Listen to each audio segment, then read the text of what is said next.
번째 시간 갖겠습니다.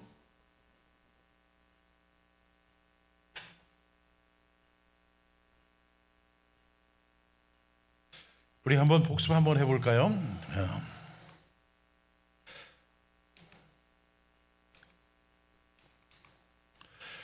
우리 이사야 53장 4절부터 6절 말씀, 우리 아이들이 너무너무 잘하는 것 같아요. 예, 아이들은 잘하는데 이제 어른들은 이제 나이가 40 이상이 되면 박자 감각이 좀 무너지기 시작합니다. 그러나 그 무너지는 박자를 우리 회복하기 위해서는 어떻게 해야 되냐면 계속 해야 돼요. 저도 제가 리듬 암송법을 오래전부터 이렇게 했는데 그때 너무너무 잘했거든요. 근데 지금은 목사님 틀렸어요, 뭐 이렇게 하는 분들이 되게 많아요. 자꾸만 틀리더라고요. 저도. 여러분들이 그래도 제가 안 틀리게 가르치려고 굉장히 노력하고 있습니다. 한번 우리 맞춰보겠습니다. 이사야 53장 4절부터 6절 말. 그는 실로 우리의 질고를 지고 우리의 슬픔을 당하여 우리는 생각하기를 그는 징벌을 받아 하나님께 맞으며 고난을 당한다 하였노. 그가 찔림은 우리의 허물 때문이, 그가 상함은 우리의 죄악 때문이, 그가 징계를 받음 우리는 평화를 누리고 그가 채찍에 맞음으로 우리는 나음을 받았도. 우리는 다 양 같아서 그릇 행하여 각기 제 길로 갔거늘 여호와께서는 우리 모두의 죄악을 그에게 담당시키셨도다. 이사야 53장 4절부터 6절 말씀. 아멘. 요한복음 3장 16절부터 17절 말씀. 하나님이 세상을 이처럼 사랑하사 독생자를 주셨으니 이는 그를 믿는 자만 멸망하지 않고 영생을 얻게 하려 하시.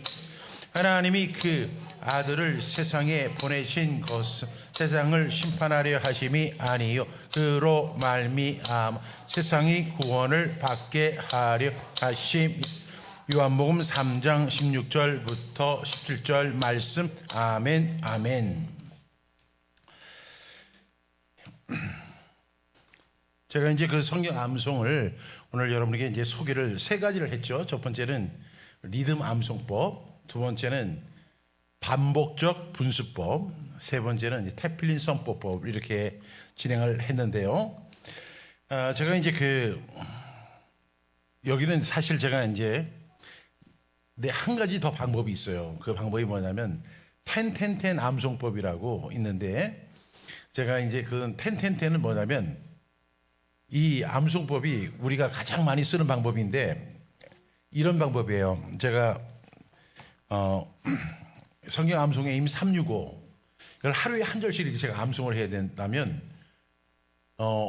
굉장히 부담이 될 때도 있어요. 그래서 제가 꼭 이렇게 해요. 아침 먹기 전에 시편 34편 11절 말씀. 너희 자녀들아 와서 내 말을 들으라. 내가 여호와를 경외하는 법을 너희에게 가르치리로다. 시편 34편 11절 말씀, 이거를 밥 먹기 전에 10번, 그 다음에 점심 먹을 때 또 10번을 해요. 근데 10번 하니까 굉장히 힘들 것 같고 대단한 것 같지만 시간적으로 보면은 3분 이내예요. 물론 긴 말씀은 좀 더 길어지겠지만. 그래서 여러분들이 우리가 암송을 할 때 처음 하는 방법이 리듬 암송법을 제가 오늘 소개해서 우리가 이번에 시험을 보는 것은 리듬 암송법으로 우리가 맞춰봅니다. 근데 이 방식에서 가장 장점은 뭐냐면 하나님이 우리가 이 세상에 올 때 각 사람의 몸에 리듬을 심어준 거예요. 리듬을. 그래서 그 리듬이 우리 몸속에 있을 때 그 리듬은 여러 가지의 우리에게 교훈을 주죠. 하나는 즐거움을 줍니다. 그렇죠? 리듬이 있어서 너무 즐거워요. 또 리듬은 우리에게 통일성을 줍니다. 그래서 이번에는 우리가 캠프가 작은 규모로 진행되지만 예를 들어서 2,000명이 이렇게 진행을 할 때도 그 2,000명이 통일성 있게 진행을 할 수 있거든요. 그래서 그런 장점이 있고, 또 세 번째는 어떤 장점이 있냐면 리듬으로 하니까 아이들은 점점 빨라집니다. 그래서 이게 빨라지면 뭐가 되는 줄 아세요? 랩이 됩니다. 랩. 예를 들어서 우리가 오늘 함께 나눴던 말씀, 악을 행하는 자들 때문에 불평하지 말며 불의를, 이걸 빨리 하면 아이들이, 고등학생들은요 이 말씀을 랩으로 해요. 악을 행하는 자들 때문에 불평하지 말고 불의를 행하는 자들 시기하지 말지 어때 그들은 불과 같이 썩히시, 이렇게 할 수 있는 능력이 있어요. 그게 즐거움이 있어요. 그리고 또 이 리듬 암송법의 장점이 또 하나가 있는데, 그것이 뭐냐면 리듬으로 같이 암송이 된 거는 10년이 지나고 20년이 지나도 그 말씀이 잘 잊혀지지 않아요. 예를 들면 여러분이 지금도 기억하고 있어요. 10월의 마지막 밤을 뜬모를 이야기만 남긴 채 우리는 헤어졌지요. 우우. 이 해가지고 10월 달에 부르는 노래가 있잖아요. 잘 모르세요? 근데 이 노래가 몇 년이냐면 1982년에 발표된 노래거든요. 그러니까 82년, 92년, 그 다음에 2002년, 2012년, 2002, 그러면 40년이 넘은 노래예요. 근데 이 가사를 갖다가 틀리는 사람들이 거의 없잖아요. 왜 그러냐면 그 가사에 리듬이 붙어 있기 때문에 가능한 거예요. 그래서 지금도 기억하고 있어요. 10월의 마지막 밤을 뜬모를 이야기만 남긴 채. 그래서 그 리듬만 나오면 사람들은 다 그 가사를 기억하게 되죠. 그래서 저는 리듬 암송법을 이렇게 추천하는 4가지 이유를 여러분에게 설명을 드렸습니다. 그리고 두 번째로 제가 소개했던 반복적 분수법은 이것은 완전히 어떤 스타일, FM 스타일이에요. FM 스타일. 그래서 그렇게 하면은 정말 성경 암송의 묘미를 100%, 110% 느낄 수 있는 방법이에요. 그래서 오늘 우리 함께 나눴던 말씀 가운데 보면 모든 사람에게 구원을 주시는 하나님의 은혜가 나타나, 이 말씀 하나 가지고 이렇게 묵상하고 은혜를 나눌 수가 있거든요. 이 장점이에요. 그렇지만 반면에 이것도 단점이 있어요. 이 단점이 뭐냐면 이 말씀은 이렇게 하다 보면 이게 시간이 길어지죠. 젊은 사람들은 길어지는 것을 용서를 못해요. 그래서 이 젊은 사람들한테는 이게 취향이 잘 안 맞아요. 그리고 또 젊은 사람들일수록 습득력이 빠른 대신에 반복하는 것을 싫어하는 경우가 있어요. 그렇기 때문에 이렇게 하게 되면 벌써 아이들은 딱 거부감을 나타낼 수가 있어요. 그래서 기존에 이런 방식으로 암송을 했던 분들은 계속 이 방법을 저는 사용하기를 추천해요. 정말 저도 이렇게 말씀에 집중이 안 될 때는, 설교 준비가 안 될 때는 어떻게 하냐면 항상 그 말씀을 가지고 이렇게 나누고 그 말씀을 오전 내내 계속 그 말씀을 반복해요. 어느 때는 여기엔 10번이라고 되어 있지만 저는 30번, 40번씩 반복해요. 그런데 놀라운 사실은요, 잠을 자는데 꿈속에서도 머리가 이게 계속 암송하고 있는 거예요. 나는 지금 암송을 마치고 지금 다른 일을 하고 있어요. 그리고 이제 잠자리에 들었어요. 그 꿈속에서 계속 모든 사람에게 구원을 주시는 하나님의 은혜가 나타나, 나레이션이 계속 들리는 것 같아요. 그래가지고 어느 때는 제발 그만! 잠 좀 자자! 막 이런다고요. 왜? 자꾸만 말씀이 떠오르니까. 아니, 말씀이 아무리 좋다고 해도 그냥 24시간 잠자는 시간까지 그 말씀이 와서 나를 괴롭히는 거예요. 예. 좋은 겁니다, 그게.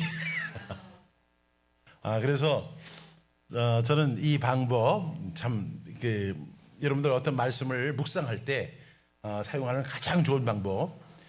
저는 여기 말씀에 보면 그 12절에 보면 신중함과 의로움과 경건함으로 살라. 그러면 만약에 여러분들이 어떤 분을 만나가지고 이야기할 때 선생님 제가 어떻게 살아야 돼요? 이렇게 질문한다면, 내가 이 말씀을 깊이 묵상하고 암송했던 사람이라면 이렇게 대답할 게, 신중함과 의로움과 경건함으로 이 세상을 사는 거야. 와, 선생님 진짜 너무 멋지세요. 어떻게 그런 귀한 말씀을, 성경 말씀이 있는 거야. 이렇게 할 수 있습니다. 그래서 장점이 상당히 많이 있다. 반면에 젊은이들은요, 이렇게 10번 숫자를 딱 정하면 아이들이 벌써 얼굴 표정에 거부 반응이 다 보여요. 그래서 아이들에게는 좀 익숙하지 않은 방법이지만 연세 드신 분들에게는 참 좋습니다. 그래서 저는 이제 세상을 떠날 때에도 어떤 말씀, 제가 사랑하는 말씀을 꼭 그렇게 선포하면서 살아갔으면 좋겠다, 이런 생각이 듭니다. 그 다음에 제가 이제 태필린 선포 암송법을 이렇게 말씀을 드리는데, 이 방법은 세상 제일 편한 방법이에요. 그러니까 여러분 오늘 교재 다 받으셨죠? 우리 책을 한번 펴보겠습니다.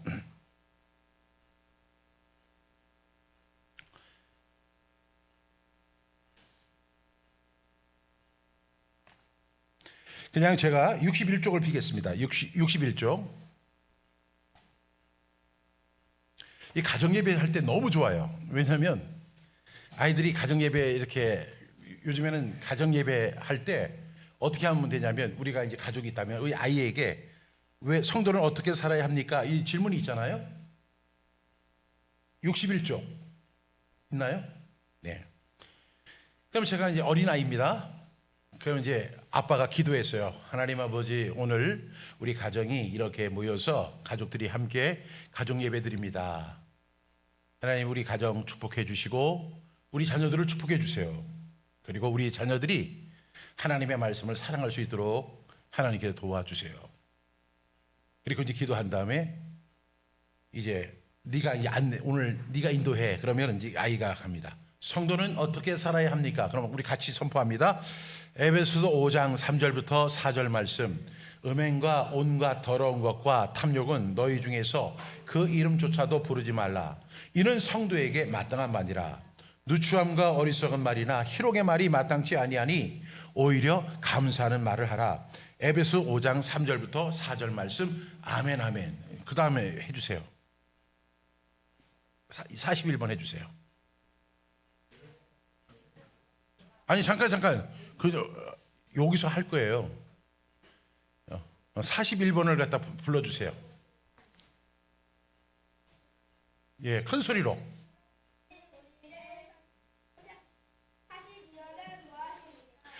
요한복음 15장 16절 말씀. 너희가 나를 택한 것이 아니요 내가 너희를 택하여 세웠나니 이는 너희로 가서 열매를 맺게 하고 또 너희 열매가 항상 있게 하여 내 이름으로 아버지께 무엇을 구하든지 다 받게 하려 함이라.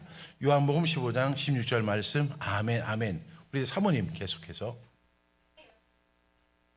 갈라디아서 5장 22절부터 23절 말씀.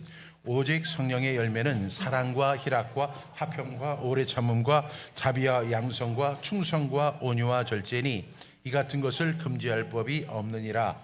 갈라디아서 5장 22절부터 23절 말씀. 아멘 아멘. 다음에 우리 선생님, 반주 선생님. 에베소 4장 1절부터 4절 말씀. 그러므로 주 안에서 같이 내가 너희를 권하노니 너희가 부르심을 받은 일에 합당하게 행하여 모든 겸손과 온유로 하고 오래 참음으로 사랑 가운데서 서로 용납하고 평안에 매는 줄로 성령이 하나 되게 하신 것을 힘써 지키라. 몸이 하나요 성령도 한 분이시니 이와 같이 너희가 부르심의 한 소망 안에서 부르심을 받았느니라. 에베소 4장 1절부터 4절 말씀. 아멘 아멘. 아들.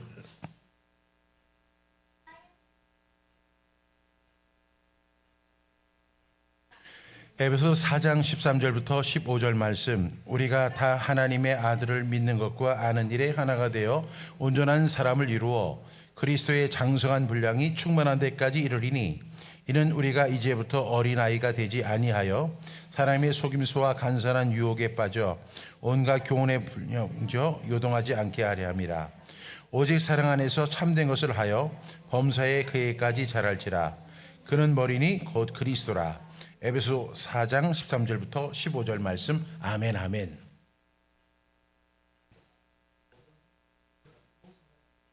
빌립보서 4장 4절부터 7절 말씀. 주 안에서 항상 기뻐하라. 내가 다시 말하노니 기뻐하라.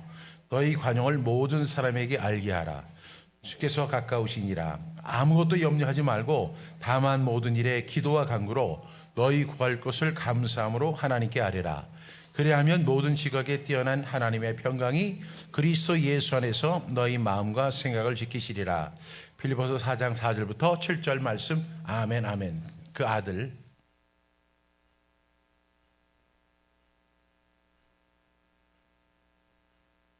고로새서 3장 15절부터 17절 말씀. 그리스도의 평강이 너희 마음을 주장하게 하라. 너희는 평강을 위하여 한 몸으로 부르심을 받았나니 너희는 또한 감사하는 자가 되라. 그리스도의 말씀이 너희 속에 풍성히 거하여 모든 지혜로 피차 가르치며 권면하고 시와 찬송과 신령한 노래를 부르며 감사하는 마음으로 하나님을 찬양하고 또 무엇을 하든지 말에나 일에나 다 주 예수의 이름으로 하고 그를 힘입어 하나님 아버지께 감사하라. 고로새서 3장 15절부터 17절 말씀. 아멘 아멘. 아니 여러분 왜 안 하세요? 한 거예요? 네?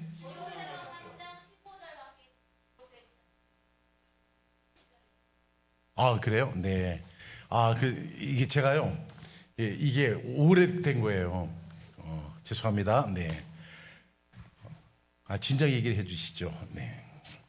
그렇게 우리가 이제 가정에서 이렇게 같이 선포하고 여기에는 이제 제가 하루에 100절씩만 하라고 이렇게 돼 있지만 가정에서 할 때는 좀 어려울 수가 있거든요. 그래서 한 챕터씩 이렇게 하면서 같이 기도하고 말씀을 마치면 가정 예배가 될 수 있습니다.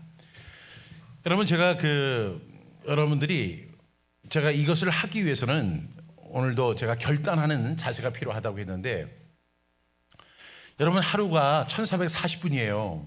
1440분 가운데서 15분 정도를 내가 이 말씀 선포를 위해서 시간을 사용하겠다. 그러면 100절을 선포할 수가 있습니다. 여러분 그렇게 우리가 100절을 이렇게 선포하게 되면 어떤 일이 벌어지냐면 오늘은 예를 들어서 월요일이에요. 월요일 날은 구원의 말씀, 화요일 날은 헌신의 말씀, 수요일 날은 신앙계승의 말씀, 그 다음에 목요일 날은 다시 구원의 말씀 이렇게 하고 일요일은 축복의 말씀 이렇게 선포를 해요. 그렇게 선포를 해서 1년이 지나면 어떤 결과가 나오냐면 400절의 말씀을 암송하게 돼요.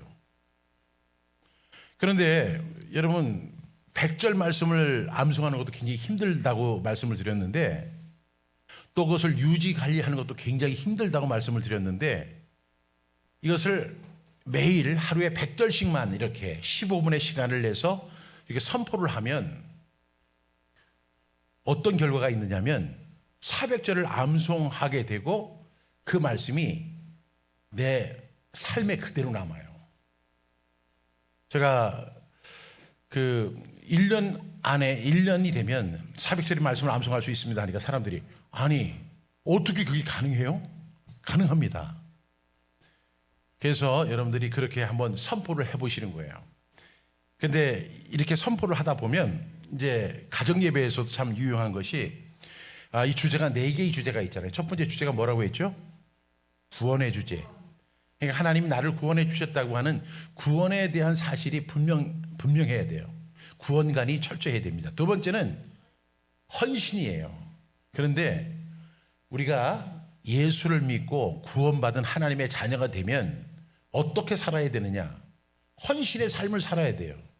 그래서 오늘 우리가 또 암송할 말씀이 한 알의 밀이 땅에 떨어져 썩지 아니하면 한 알 그대로 있고 썩으면 많은 열매를 맺는다고 했잖아요. 그 사례가 누구냐면 바로 예수님이에요. 예수님은 자기의 몸을 죽게 하셨고 그래서 우리를 구원받게 하셨어요.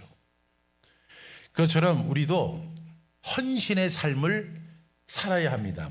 여러분 그 동전에 보면 앞면이 있고 뒷면이 있잖아요. 앞면이 뭐냐면 구원이에요. 그러면 그 뒷면은 뭐냐면 헌신이에요. 그래서 이 우리가 헌신의 삶을 살아야 되는데 우리가 가장 아름다운 삶이 어떤 삶이냐 하면 헌신의 삶이라고 저는 믿습니다. 교회에서 이런 일이 있어요. 교회에서도 봉사하시는 분들이 있잖아요. 그런데 그 봉사하는 게 참 아름다워요. 제가 이제 저도 교회 2005년도에 교회를 건축하게 됐어요. 그래서 제가 교회가 이제 도시 중심에 있다가 이제 주차장 시설이 너무 저희가 이제 열악해서 아무래도 우리가 이제 새로운 땅에 우리가 교회를 건축하자 해서 우리 교회가 이제 건축위원회가 구성이 되고 건축을 시작하게 됐어요. 교회 건축을 이렇게 하는 과정에 여러 가지 어려움이 많잖아요. 교회가 뭐 재정적인 한계가 있는데, 그런데 하나님의 은혜 가운데 저희가 그래도 교회를 잘 건축해서 지하에 2층, 그다음에 지상 7층으로 교회를 건축하게 된 거예요. 얼마나 좋은지 몰라요. 교회를 건축하고 나니까. 그리고 주차장을 갖다가 우리가 굉장히 많이 준비를 했는데 그 주차장이 꽉 차는 거예요. 얼마나 좋았는지 몰라요. 그리고 나니까 우리 교회에 꽃꽂이를 하는 분들이 되게 많이 오시더라고요. 꽃꽂이. 그래서 예배할 때마다 꽃꽂이를 이렇게 준비를 해 주시는 거예요. 근데 그 꽃이 너무 화려하고 멋있어요.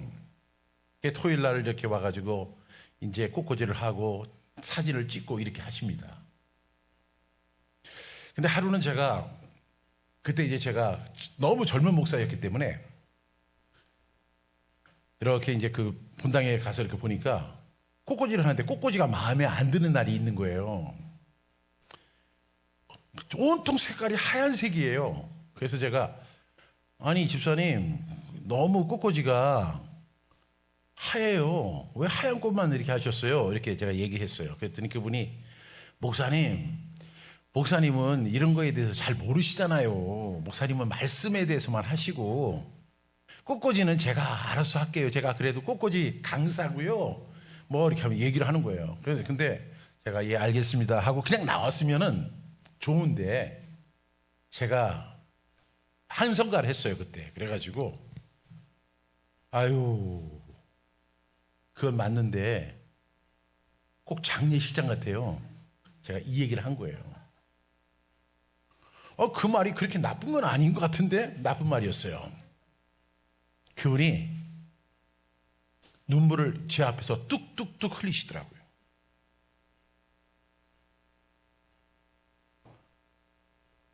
그리고 나서 이분이 청소를 싹 하고 가셨어요. 주일날인데, 일요일날인데 이분이 교회를 안 오시는 거예요.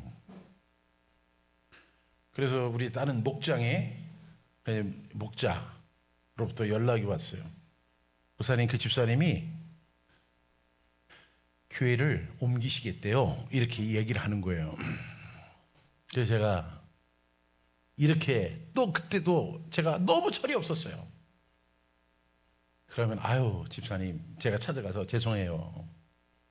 제가 너무 젊어서 집사님 마음에 상처를 준 것 같아서 죄송합니다. 이렇게 했으면 참 좋았을 텐데, 사실 우리 교회에 꽃꽂이를 하겠다고 한 자원하는 사람이 너무 많은 거예요. 그래서 제가 그 집사님의 마음에 그랬어요. 그렇게 하세요. 그럼 제가 이렇게 한 거예요. 길게도 욕 안 해요. 그냥 그렇게 하세요. 이렇게 했어요. 그랬더니 그분이 정말로 안 나오시고 다른 교회로 가셨어요. 그 다음부터 우리 교회에 이제 시련이 찾아왔어요.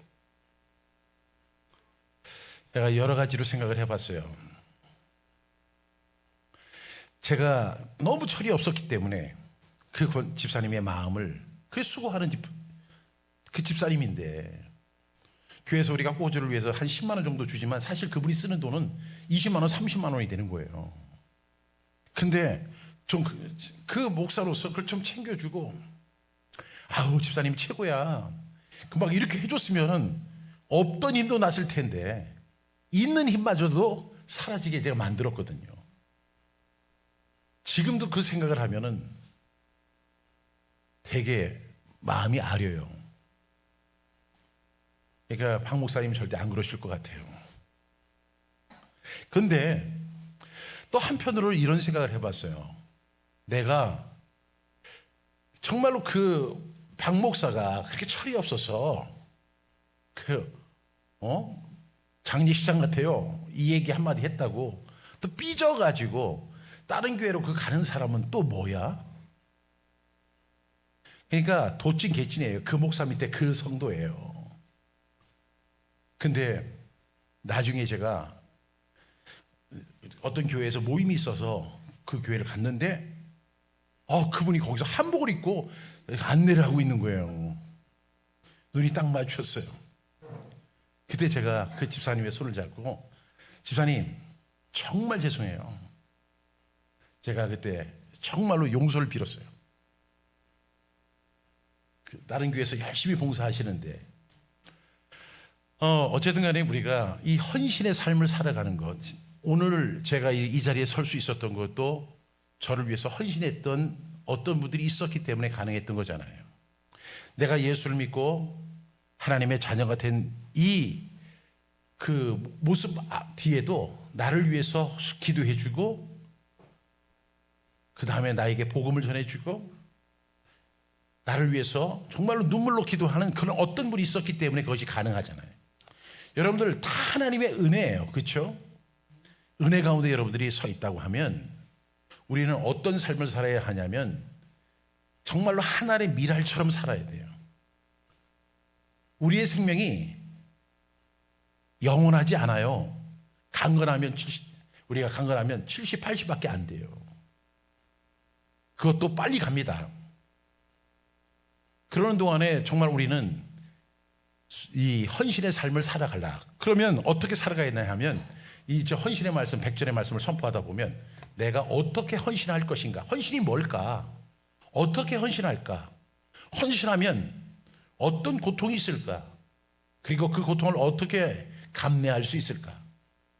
그리고 그 고통의 결과로, 그 헌신의 결과로 얻어지는 것이 무엇일까? 여러분, 이러한 부분들을 성경을 통해서 함께 조명해 보는 것도 매우 의미가 있다고 저는 믿습니다. 그래서 이 구원받는 사람은 반드시 헌신해야 한다는 사실을 꼭 기억하고, 이것이 어디에서 비롯된 거냐면 박 목사의 주장이 아니에요. 유대인들의 주장이 아니에요. 이거는 하나님의 주장입니다. 여러분, 이 헌신을 우리 신약에서는 이렇게 설명하지만 구약에 가서는요, 얼마나 정말로 대단한 줄 아세요? 어떤 사람이 죄를 졌어요. 죄를 져가지고 제사장한테 갑니다. 그럼 제사장이 그래요. 지금 가가지고 양 한 마리를 구해 오십시오. 그래요. 이게 지금 2000년 전에 있는 이야기가 아니고 지금도 그렇게 해요. 유대인들은. 그러면 이 사람이 양을 구하러 갑니다. 그런데 양을 갖다 할 때 양을 어떻게 데리고 와야 되냐면 이렇게 끌고 와야 되는데 양이 잘 안 끌려오는 경우가 있어요. 그럼 어떻게 해야 되느냐? 양들이 되게 어린 양이기 때문에 양을 이렇게 잡아서 어깨에 딱 매야 돼요. 그렇게 하고 이걸 갖다가 제사장 앞에 끌고 와야 됩니다. 그러면 제사장은 그 양을 내려놓으라고 하고 그 양의 머리에다가 안수를 하라고 그래요. 거기까지 할 수 있죠, 여러분. 그런데 그날 그 양을 위해서 양이 이제 희생을 하는데 나만 하는 게 아니라 지금 한 300명이 줄을 섰어요. 제 뒤에. 그래서 이제 내 차례가 된 거예요. 양을 딱 내려놨어요. 제사장이 머리에다가 손을 얹으라고 그래요. 손을 얹었어요. 그러면서 내 죄가 이 양에게 전가됩니다 라고 고백하라고 그래요. 내가 모든 지은 죄를 이 양에게 전가합니다. 그럼 양이 그 다음에 제사장이 칼을 줘요. 칼을 줘서 그 양의 목을 여기를 정확하게 탁 찔러라고 그래요. 찔러야 되는데 반드시 뿔을 잡고 정확하게 찔러야 돼요. 그렇게 안 하면 근육을 찔르게 되면 자기 손이 부러질 수가 있어요. 그리고 정확하게 급소를 찔러서 한 번에 이 양이 죽도록 찔러야 돼요. 이제 내 차례가 됐어요. 양을 잡았어요. 근데 양이 보니까 너무너무 이쁜 거야. 그냥 흠도 없이 하얀 양이에요. 근데 이 양이 지금 누구 때문에 죽어요? 나 때문에 죽는 거예요. 그러니까 갑자기 감정이 막 흔들리잖아요. 꼭 죽여야 돼요? 그냥 돌려보내면 안 될까요? 이건 말이 안 되는 거예요. 그 상황에서는. 그래서 제사장이 불을 잡고 칼을 주고 찌르라고 하면서 찌릅니다. 근데 사람들이 눈을 뜨고 찌르라고 그래요. 왜? 정확하게 찔러야 되니까. 양을 죽여야 되니까. 근데 그렇게 눈 뜨고 하는 사람이 없는 거예요. 전부 다 눈을 감고 찔렀는데 순간 양이 목에 찔린 게 아니라 이 팔이나 가슴에 찔린 거예요.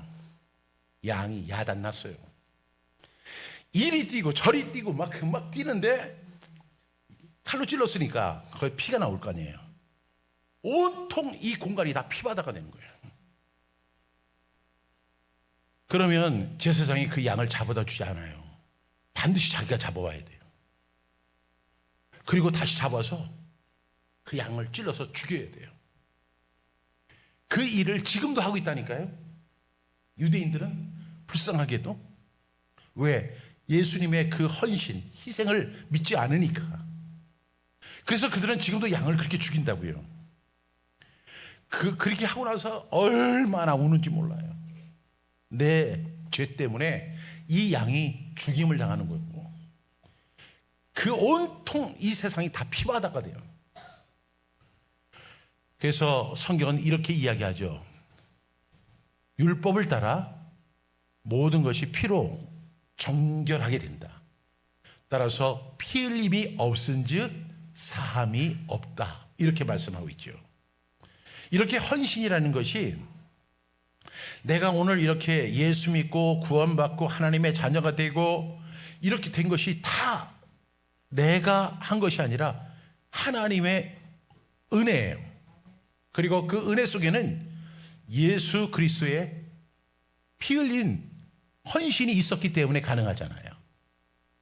그래서 우리가 이 헌신, 내가 그 은혜로 인하여 구원을 받은 거죠. 그렇다면 나는 어떻게 살아야 할 것인가? 헌신의 삶을 살아가야 되는 거죠. 저는 이렇게 우리가 이 헌신에 대한 말씀을 아이들에게 가르쳐주고 이 아이들도 정말로 헌신의 삶을 살아갈 수 있도록 돕는 것이 우리 그리스도 안에서 성도된 모든 부모들의 의무라고 생각합니다.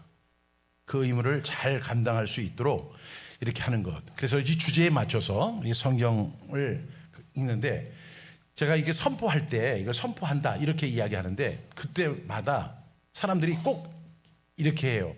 암송하려고 노력을 해요. 근데 제가 그때마다 암송하지 말고 그냥 읽으세요 이렇게 얘기해요. 그냥 읽으세요. 그냥 읽으면 자동적으로 암송이 돼요. 여러분 정말로 여러분들은 대단한 분들이에요. 왜냐하면 그냥 읽기만 하면 암송이 돼요. 이게 하나님의 방법이에요. 계속 그 말씀을 그러니까 일주일에 한 2번 정도가 반복이 되는 거잖아요. 반복하다 보면 어느 순간부터 그 말씀이 들려오기 시작한다고요. 여러분 아는 말씀의 은혜를 받을까요? 모르는 말씀의 은혜를 받을까요? 아는 말씀의 은혜를 받을 가능성이 훨씬 높아요. 제가 지금부터 한 몇 년 전에 어떤 교회에서 초청을 받아서 이제 금요 철야를 이렇게 인도하러 갔는데 그 교회가 이제 그 당시에 조용기 목사님이 살아 계실 때였어요. 담임 목사님은 아니었지만 원로 목사님으로 그분이 이제 그 교회에 계실 때인데 제가 금요일 날 이제 그 교회 가서 설교를 하게 된 거예요. 그런데 제가 그 목사님을 되게 좋아했어요. 청년 때. 그래서 얼마나 좋아했냐면 지금은 뭐 인터넷이나 뭐 있지만 옛날에는 극동방송 그 다음에 이제 CBS 에서 라디오로 그 조용기 목사의 설교를 이렇게 들려줬거든요. 그래서 제가 그 목사님 설교가 너무 좋아서 그걸 갖다가 그 카세트로 이렇게 녹음을 했어요. 녹음을 하고 그것을 다 받아서 적었어요. 이렇게.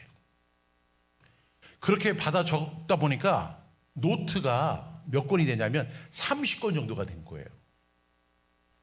옛날에 그 중고등학교에서 쓰던 노트 정도가 30권 정도가 됐어요. 거기가 제가 그걸 계속 들어가면서 반복해서 들으면서 이렇게 했어요. 그런데 그 조용기 목사님이 설교를 할 때 쓰는 말씀이 꼭 있어요.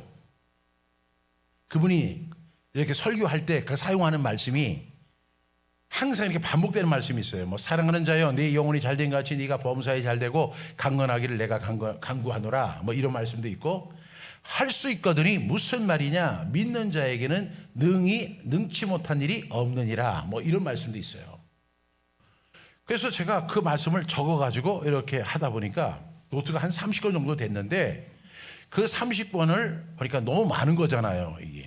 그래서 좀 뺄 건 빼야 되겠다 해가지고 이렇게 정리를 하다 보니까 조용기 목사님이 이 설교 시간마다 쓰는 말씀이 한 350절 정도가 되더라고요. 그래서 제가 그분이 쓰는 말씀을 350절을 제가 정리를 해놨어요. 그러다가 제가 이제 그 교회에 초청을 받아서 설교를 하러 갔는데 장로님들과 함께 식사를 하게 되는데 장로님들한테 제가 이렇게 질문을 했어요. 혹시 조용기 목사님이 즐겨 쓰는 말씀이 몇 줄 정도 되는 줄 아세요? 이렇게 물어봤어요. 그랬더니 이분들이 모른다는 거예요. 저는 조용기 목사님하고 서대문에서부터 같이 교회를 개척했고요. 뭐 이런 얘기 다 하는데 그냥 그 설교만 좋아하는 것뿐이지 이 목사님이 어떤 말씀을 쓰는지를 사용하는지를 잘 모르는 거예요. 몇 절인지 어떤 말씀. 근데 제가 그리고 나서 이제 얼마 뒤에 TV가 이렇게 열렸잖아요. 그래서 이제 그 설교를 이렇게 보면 조용기 목사님이 설교할 때 그 반복하는 말씀에만 성도들이 은혜를 받아요. 그러니까 사랑하는 자여 네 영혼이 잘된 같이 네가 범사에 잘되고 강건하기를 내가 간구하노라 이렇게 하면 사람들이 막 열광을 해요. 그러다가 가끔가다 조용기 목사님이 새로운 말씀을 사용하면 사람들이 하고 있어요. 그때 제가 깨달았어요. 아 그렇구나. 사람은 자기가 아는 말씀이 나와야만 은혜를 받는구나. 물론 새로운 말씀을 들을 때 저런 말씀도 있었어 이렇게 생각할 수 있겠지만 자기가 사랑하고 자기가 암송하는 말씀을 저 목사님이 설교해 주면 더 은혜를 받아요. 그래서 여러분 사람은 의외로 단순해요. 여러분들이 어떤 말씀을 암송하느냐가 그 사람의 모습이에요. 여러분들이 그렇게 꼭 암송을 하길 바라는데 저는 꼭 구원의 말씀, 그 다음에 헌신의 말씀, 신앙 계승의 말씀은 여러분들이 너무 잘할 것 같아요. 내 자녀에게 신앙을 계승하는 거, 그 다음에 땅끝까지 복음 증거하는 거, 이거. 그러면 하나님이 나에게 복을 주십니다. 이것을 여러분들이 꼭 믿고 이 태필 복음을 많이 선포하시고 이렇게 나누시면 그 말씀을 암송할 수도 있고 그 은혜를 누릴 수 있다고 믿습니다. 혹시 암송에 대해서 뭐 궁금하신 거 있으면 질문해도 좋습니다. 질문해도 되죠, 목사님? 네.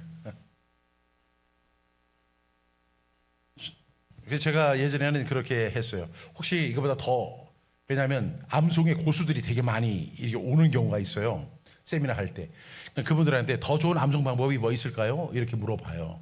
그래서 제가 그런 방법을 이렇게 많이 배우기도 했습니다.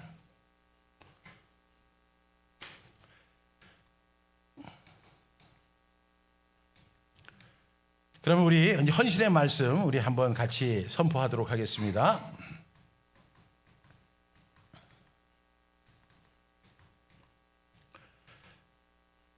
먼저 요한복음 12장 24절부터 25절 말씀 우리 한번 선포합니다. 그냥 먼저 읽겠습니다. 시작. 요한복음 12장 24절부터 25절 말씀. 내가 진실로 진실로 너희에게 이르노니 한 알의 밀이 땅에 떨어져 죽지 아니하면 한 알 그대로 있고 죽으면 많은 열매를 맺느니라. 자기의 생명을 사랑하는 자는 잃어버릴 것이요 이 세상에서 자기의 생명을 미워하는 자는 영생하도록 보존하리라. 요한복음 12장 24절부터 25절 말씀. 아멘 아멘. 로마서 12장 1절부터 2절 말씀. 그러므로 형제들아 내가 하나님의 모든 자비하심으로 너희를 권하노니 너희 몸을 하나님이 기뻐하시는 거룩한 산 제물로 드리라. 이는 너희가 드릴 영적 예배니라. 너희는 이 세대를 본받지 말고 오직 마음을 새롭게 함으로 변화를 받아 하나님의 선하시고 기뻐하시고 온전하신 뜻이 무엇인지 분별하도록 하라. 로마서 12장 1절부터 2절 말씀. 아멘 아멘. 여러분 우리 한번 리듬으로 해보겠습니다. 요한복음 12장 24절부터 25절 말씀. 내가 진실로 진실로 너희에게 이르노니 한 알의 밀이 땅에 떨어져 죽지 알 그대로 있고 죽으면 많은 열매를 맺느니 자기의 생명을 사랑하는 자는 잃어버릴 것이 지금 감을 잃었습니다. 다시. 자기의 생명을 사랑하는 자는 잃어버릴 것이요 이 세상에서 자기의 생명을 미워하는 자 영생하도록 보존하리라. 요한복음 12장 24절부터 25절 말씀. 아멘 아멘. 다시 한번 요한복음 12장 24절부터 25절 말씀. 내가 진실로 진실로 너희에게 이르노니 한 알의 밀이 땅에 떨어져 죽지 아니하 한 알 그대로 있고 죽으면 많은 열매를 맺는 자기의 생명을 사랑하는 자는 잃어버릴 것이요 이 세상에서 자기의 생명을 미워하는 자는 영생하도록 보존하리라. 요한복음 12장 24절부터 25절 말씀. 아멘 아멘. 다음 송 됐죠? 다음. 로마서 12장 1절부터 2절 말씀. 그러므로 형제들아 내가 하나님의 모든 자비하심 너희를 권하노니 너희 몸 하나님이 기뻐하시는 거룩한 산 제물로 드리라. 이는 너희가 드릴 영적 예배니라. 너희는 이 세대를 본받지 말고 오직 마음을 새롭게 함으로 변화를 받아 하나님의 선하시고 기뻐하시고 온전하신 뜻이 무엇인지 분별하도록 하라. 로마서 12장 1절부터 2절 말씀. 아멘 아멘. 로마서 12장 1절부터 2절 말씀. 그러므로 형제들아 내가 하나님의 모든 자비하심으로 너희를 권하노니 너희 몸을 하나님이 기뻐하시는 거룩한 산 제물로 드리라. 이는 너희가 드릴 영적 예배니 너희는 이 세대를 본받지 말고 오직 마음을 새롭게 함으로 변화를 받 하나님의 선하시고 기뻐하시고 온전하신 뜻이 무엇인지 분별하도록 하라. 로마서 12장 1절부터 2절 말씀. 아멘 아멘. 네, 그러면 우리 조별로 이제 모여서 또 시작하겠습니다. 힘드세요? 네. 예, 그래서 항상 우리 그 간식이 필요합니다. 이제 간식과 그 다음에 물이 꼭 필요합니다. 예, 조별로 모이도록 하겠습니다. 네.